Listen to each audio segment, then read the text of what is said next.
പത്തനംതിട്ട ചെറുകോൽപ്പുഴയിൽ കോൺഗ്രസ് പ്രാദേശിക നേതാവ് എം വർഗീസിനെതിരെ ഗുരുതര ആരോപണം. ലക്ഷങ്ങൾ വാങ്ങി മലേഷ്യയിലേക്ക് ജോലിക്കായ ആളുകളെ കയറ്റിയയച്ച് കബളിപ്പിച്ചുവെന്നാണ് പരാതി. മലേഷ്യയിലെത്തിയ ആളുകൾക്ക് നേരിടേണ്ടി വന്നത് മാനസികവും ശാരീരികവുമായ പീഡനങ്ങളെന്നും പരാതിയിലുണ്ട്. കോൺഗ്രസ് വാർഡ് പ്രസിഡന്റും പ്രാദേശിക നേതാവുമായ എം വർഗീസ്, സഹോദരൻ ജോസ് എന്നിവർക്കെതിരെയാണ് പരാതിയുമായി ആളുകൾ രംഗത്തെത്തിയത്. മലേഷ്യയിൽ ജോലി വാഗ്ദാനം ചെയ്ത് കബളിപ്പിച്ചുവെന്നും നടന്നത് മനുഷ്യക്കടത്താണെന്നും ഇരയാക്കപ്പെട്ടവർ ആരോപിക്കുന്നു. ചെറുകോൽപ്പുഴ സ്വദേശിയായ അനിൽകുമാറിനെ 45,000 രൂപ ശമ്പളത്തിൽ ഹോട്ടൽ ജോലി വാഗ്ദാനം ചെയ്താണ് മലേഷ്യയിൽ എത്തിച്ചത്.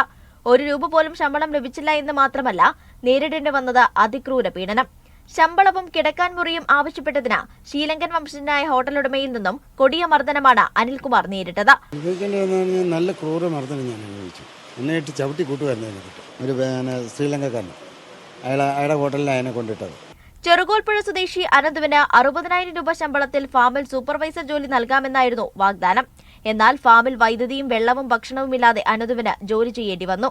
അനന്തുവിനും 1 രൂപ പോലും ശമ്പളം ലഭിച്ചില്ല.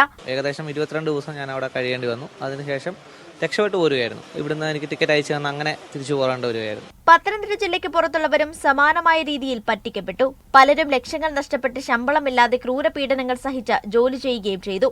തട്ടിപ്പിനിരയായവർ പത്തനംതിട്ട കോയിപ്പുറം പോലീസിൽ കഴിഞ്ഞ ദിവസം പരാതി നൽകിയിരുന്നു. മീഡിയ 1 പത്തനംതിട്ട.